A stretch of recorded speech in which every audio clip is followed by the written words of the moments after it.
Ne možemo potrošiti sve. Isto tako u porodici. Jako su bliske te paralele između porodice i naroda. Jer šta je narod? On je u stvari jedna proširena porodica.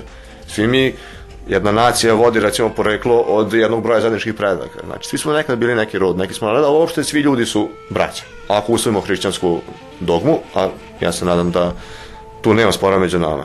Ako je jedan narod jedna proširena porodica, onda se prema njemu tako treba i odnositi, a prema državi kao prema zajedničkoj kući. Vi nećete vidjeti normalnog čoveka da ruši svoju kuću, da je pali, da je uništava, da je preda nekom drugom tako bez borbe, a spremni smo to da učinimo sa narodom. To je zbog toga što smo izgubili nit sa onim kulturnim obrascem koji smo imali u svojoj prošlosti. Da nije bilo tog kulturnog obrasca kojem je mnogo doprinela crkva, ovaj narod ne bi postojao nakon 5 vekova ropstva pod jednim drugim i vrlo agresivnim stranim elementom, koji nije bio tolerantan.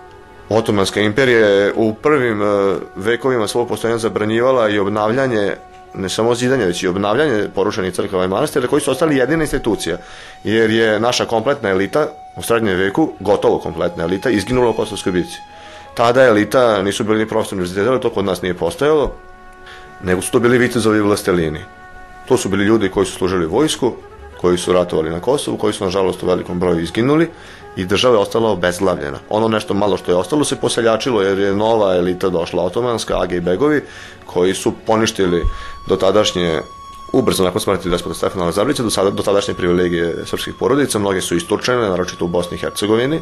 Čak i velike porodice su prihvatile islam i nestalo je naše kulturne elite, nestalo je pismenih ljudi, prosvećenosti u narodu i samo je crkva ostala ta koja je zadržala nacionalnu svest. I ona je kroz svoj kulturni obrazac zasnovan na hrišćanstvu, na vrlinama koje vam propoveda Gospod Bog, a to je ljubav prema bližnjem svome i žrtva, uspela da očuva naš narod.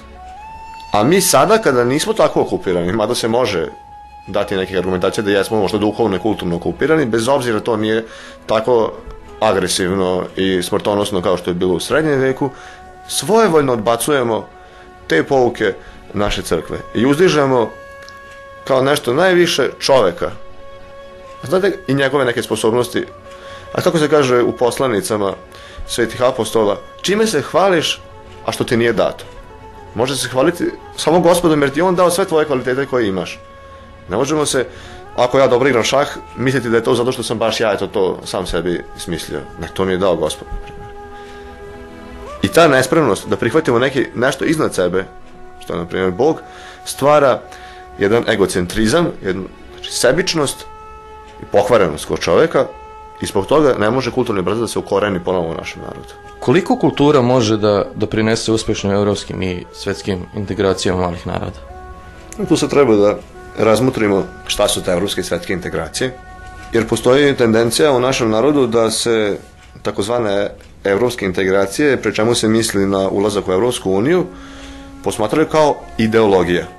Što nikako ne može biti ideologija, već je to u stvari jedan politički projekat za koji vi ili ja ili neko drugi može da se opredeli ili ne mora. Znači, prvo se moramo dogovoriti oko toga da je to jedna legitimna politička ideja, ako govorimo o Evropskoj uniji, oko koje se možemo slagati ili ne slagati. Ali da se nikako ne sme izdizati na nivo ideologije ili strašnog suda, pa onaj ko nije za Evropsku uniju, taj je primitivan, glup i njega treba eliminisati. A da svi oni koji jesu, bez obzira na ostale svoje ponašanje, ostale svoje nazore, razmišljanja i duhovni nivo na kom se nalaze, su elita i predvodnici ovog društva. Znači, to ne možemo da prihvatimo. Ali ako se pod evropskim integracijama i svetskim integracijama smatra ovo kulturno proživljanje o kojem smo govorili, onda naravno to blagotvorno. Sad vi ste mene pitali koliko može jedna kultura malog naroda da doprinese u svemu tome.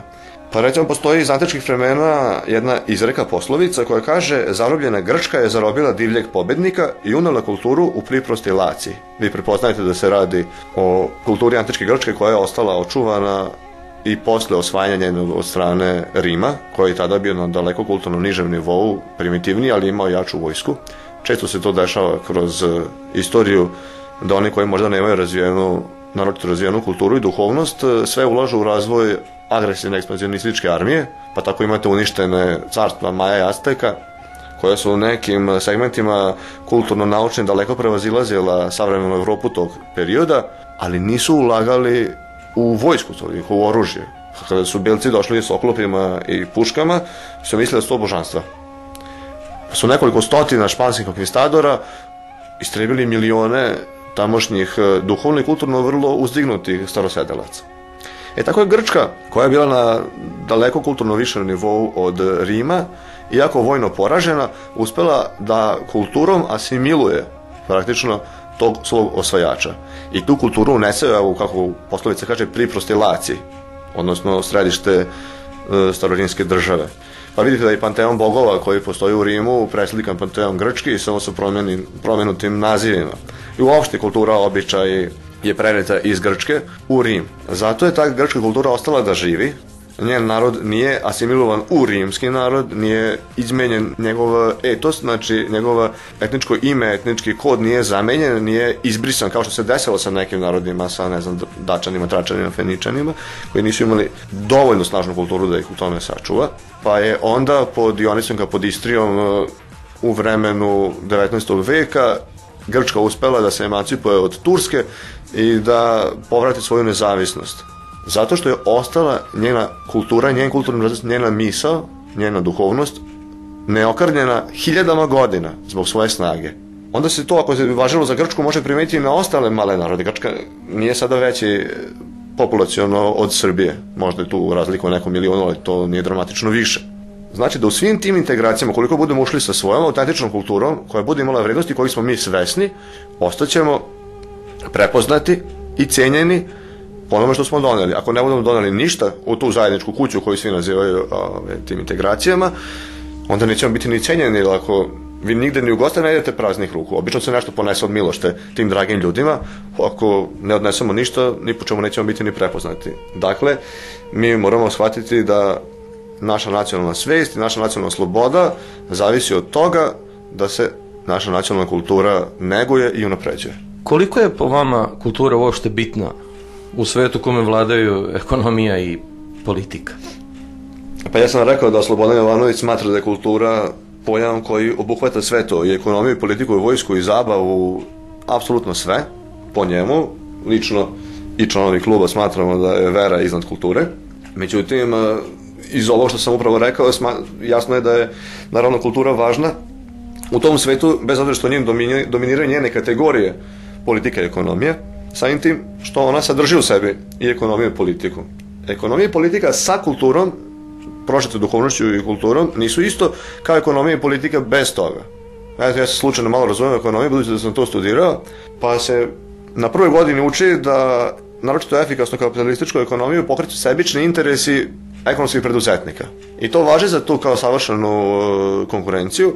Međutim, jasno je bilo već 29. godine kad je nastupila velika depresija i ova kriza koju smo mi savremenici, da to nije nešto što može garantovati na dugi rok opstanak čovečanstva. Jer sebičluk stvara ovakve krize kojim smo svedoci. Znači čak i bogatstva tih sebičnih se tope u jednoj sekundi, a da ne govorimo o milionima radnih mesta koje se gube. To su tragedije